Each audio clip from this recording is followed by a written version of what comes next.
Bonjour tout le monde, j'espère que vous allez bien.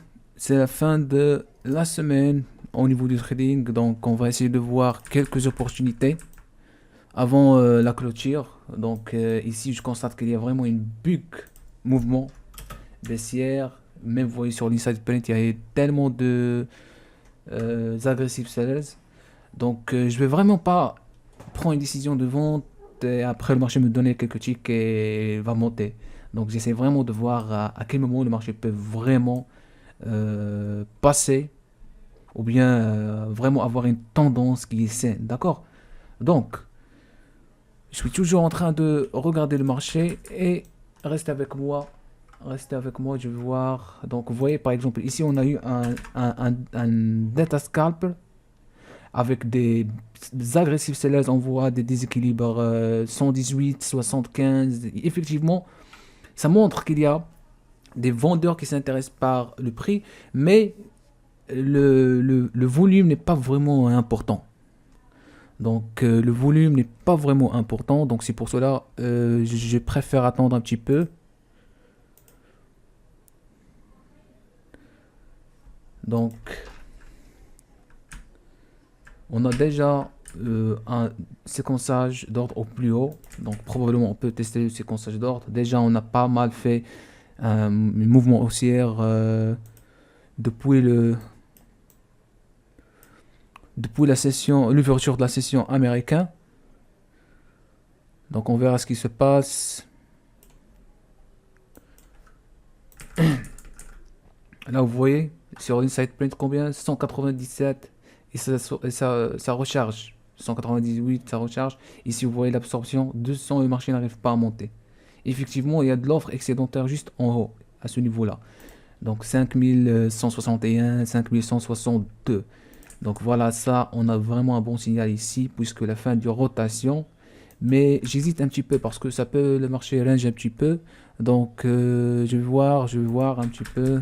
Alors, pour le moment, ok, nous avons un déséquilibre de vente encore une fois. Voilà, donc je vais prendre une décision de vente au marché. Donc je prends une décision de vente pour le moment.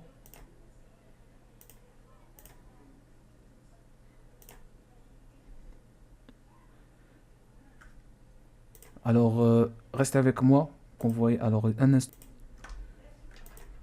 Voilà, donc quand je vous ai dit, j'hésite un petit peu, j'ai pris une décision de vente, mais toujours j'hésite. Pourquoi? J'hésite, pourquoi? Parce que je ne veux pas que le marché range contre moi. Mais déjà, on a eu un bon signal ici, 2602 de delta.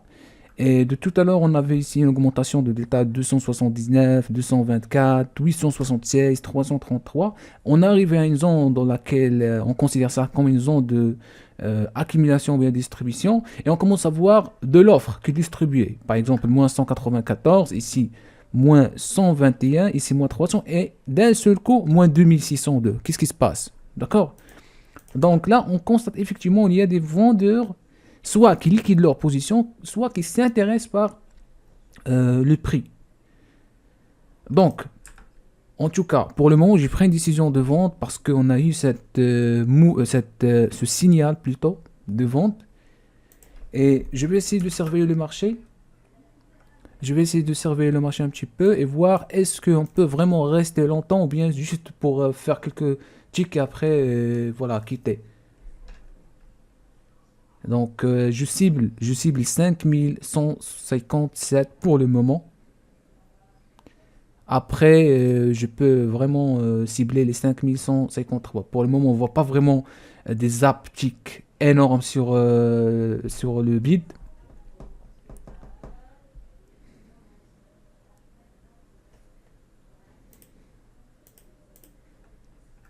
Donc, vous voyez le prix range ici parce que ça, c'est une zone très très importante pour les deux participants, les acheteurs en même temps les vendeurs. Donc, pour le moment, je suis à 75 $.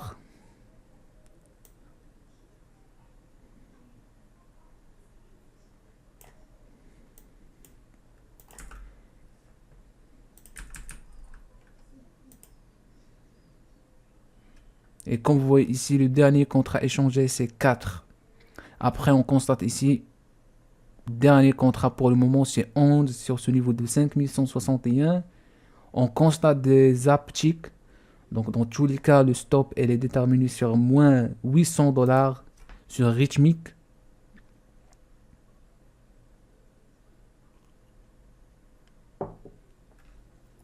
Donc, on verra.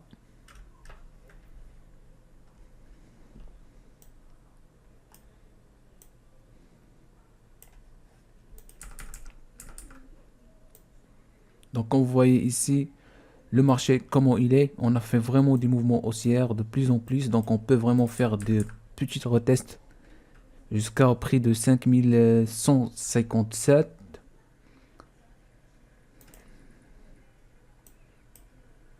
Donc, le prix toujours résiste sur le range ici.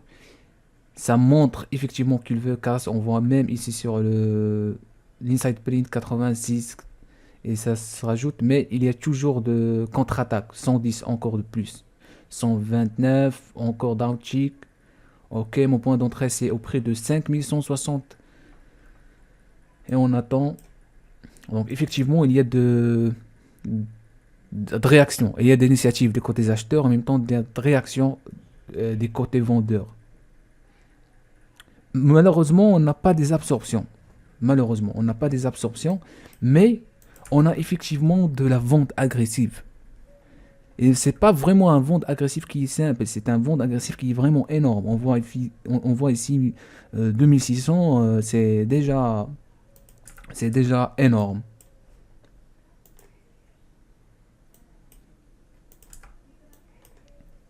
Donc ça peut confirmer. Ça peut confirmer. Alors, je prends encore une autre décision de vente. Et cette fois-ci, ça confirme, mes chers traders.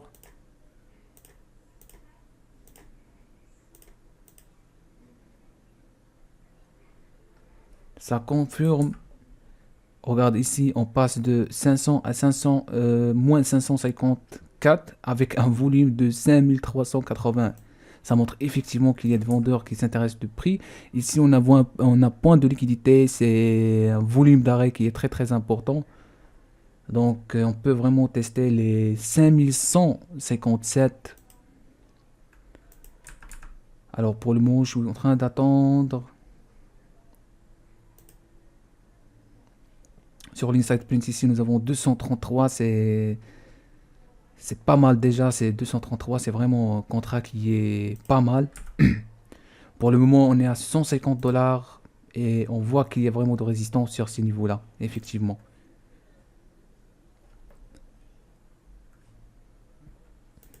Moins 150 dollars, on attend.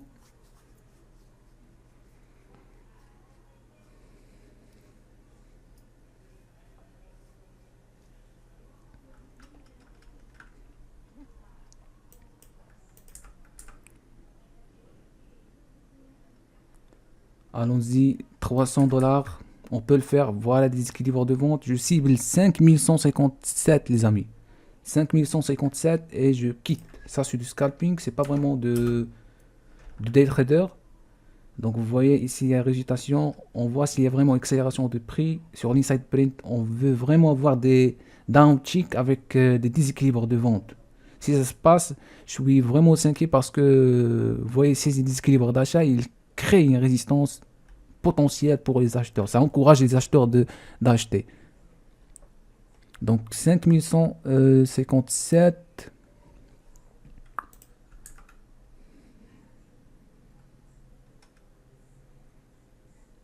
Allons-y, regarder des équilibres de vente ici, c'est énorme. Regarde même sur le book, vous voyez, mouvement tellement, mouvement tellement baissière. Alors, un instant, je suis à 900 dollars et là, je quitte. Cancel, flat, pardon. Voilà, je ferme la position. Je ferme la position, mes chers traders. Je suis sur le deuxième compte aussi positif. Je ferme la position. Troisième compte aussi positif. Je ferme la position. Voilà. Je ferme la position parce que je cible les 5157. Ça a été énorme, franchement, mes chers traders. La plupart ils vont me dire pourquoi tu n'es pas resté, mais quand je vous dis, moi je cible les 5157. Pourquoi? Parce que je vois sur le range 8, déjà, on a un conseil d'ordre. Et si vous voyez, si vous passez un petit peu en arrière, vous allez voir, on a une zone de résistance potentielle. D'accord? Ça, c'est la première chose. Deuxième chose, regardez avec moi ici. On a une zone aussi sur 10 minutes. Zone de résistance très très importante. D'accord? C'est pour cela que je suis sorti. Et regarde sur le prix de 5157, on a une zone de valeur haute. Après, si on descend de 5157, ce qui va se passer, c'est qu'on va rejoindre encore la zone de valeur qui représente 70% des échanges. Donc, c'est pour cela que je suis sorti. Et franchement, j'avais raison parce que regarde la réaction du marché après. Une fois on a atteint à peu près les 5000, 5000 jusqu'à 5155, et puis le marché commence à monter. Donc c'est pour ça que je dis c'est du scalping, c'est pas vraiment du day trader, d'accord? Donc ça a été le trade d'aujourd'hui. Je vais partager avec vous le total. Alors restez avec moi. Alors regardez avec moi, sur le premier compte, on a fait à peu près 800 $. Deuxième compte, 1200 $. Troisième compte, 1200 $. Et ce qu'il faut savoir, c'est que ici vous avez le MAE 4, 2, 3. C'est pas vraiment. Je laissais pas vraiment le marché retourner contre moi. Par contre, le MFE, ça a été 12, 18, 17. Donc voilà. Après le marché, comment on a réagi. Et j'espère que ce vidéo, ça vous plaît. Et on se revoit à la prochaine. Merci beaucoup.